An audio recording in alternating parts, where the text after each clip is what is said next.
सरळ व्याज. सरळ व्याज सूत्र काय? सरळ व्याजाचं सूत्र जे आहे सरळ व्याज बरोबर मुद्दल गुणेला दर गुणेला एकूण काळ भागेला 100. आपल्याला या उदाहरणात काय म्हणते, तर जसा जसे 10 दराने 50 रुपयाचे 2 वर्षाचे सरळ व्याज किती म्हणते. आपल्याला सरळ व्याज काढायला सांगितलेलं आहे आणि सरळ व्याजाचं सूत्र आपल्याकडे इथे दिलेलं आहे. आपण आता सरळ व्याजाच्या सूत्रानं या गणिताचे उत्तर काढूया. काय ते सरळ व्याज.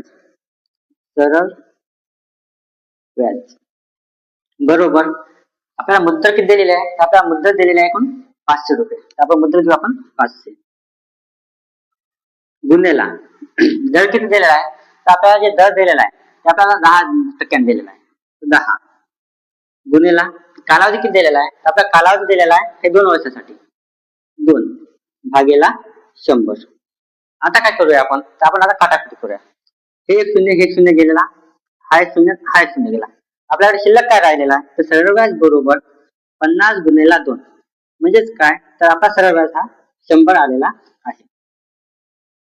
सरळ व्याजचे आपण गणित 2 मध्ये आलेला आहोत. आपल्याला गणित 2 मध्ये काय म्हणते, जसा जसे 20 दराने 3000 रुपयाचे 3 वर्षासाठी सरळ व्याज किती म्हणते. तर सरळ व्याजाचं सूत्र आपल्याकडे आहे. सरळ व्याज बरोबर मुद्दल गुणेला दर गुणेला एकूण कालावधी भागेला 100. यामध्ये आपण किमती टाकूया. तर पहिले सरळ व्याज. सरळ व्याज बरोबर मुद्दल किती दिलेले आपल्याला, तर आपल्याला मुद्दल दिलेले आहे 3000 रुपये. आपण 3000 घेऊया. 3000 दर किती म्हणते आपल्याला, तर दर म्हणजे आपल्याला 20, तर दर आपल्याला 20 दिलेला आहे. गुणेला आता काय म्हणते, तर एकूण कालावधी आपल्याला 3 वर्षासाठी दिलेली आहे. आपण 3 वर्षासाठी घेऊया. छेदात 100. आता करूया आपण काटाकुटी. हे 2 शून्य कटले, हे 2 शून्य कटले. आपल्याला शिल्लक काय राहिलेला आहे, 30 गुणेला 20 गुणेला 3 3 दुनी 6 म्हणजे किती 600 गुणेला 3 सायंत्रिक 12 सायंत्रिक 18 म्हणजे 1800 आपल्या प्रश्नाचं उत्तर आलेलं आहे. 1800 रुपये. म्हणून आपल्या या प्रश्नाचं उत्तर आपल्या सरळ व्याज हे 1800 रुपये आलेलं आहे. आपण सरळ व्याजच्या टाईप क्रमांक 2 मध्ये आलेलो आहोत. यामध्ये काय म्हणते, प्रश्न आपण पहिला बघूया. टाईप 2 प्रकारचे उदाहरणाचे.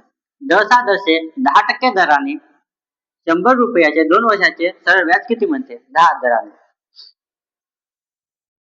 तर आता आपण काढूया. आपल्याला सरळ व्याजचे सूत्र काय दिलेलं आहे, सरळ व्याज बरोबर मुद्दल गुणेला दर गुणेला कालावधी भागेला 100. चला आपण सोडवूया. तर सरळ व्याज बरोबर आपल्याला मुद्दल किती दिले आहे, मुद्दल दिले आहे 1000 रुपये. 1000 रुपये गुणेला दर किती दिलेला आहे, तर आपल्याला दर 10% दिलेला आहे. 10 दिलेला आहे. कालावधी किती आपल्यापाशी, कालावधी 2 वर्षाचा आहे. 2 वर्ष भागेला 100. हे 2 शून्य कटले, हे 2 शून्य कटले.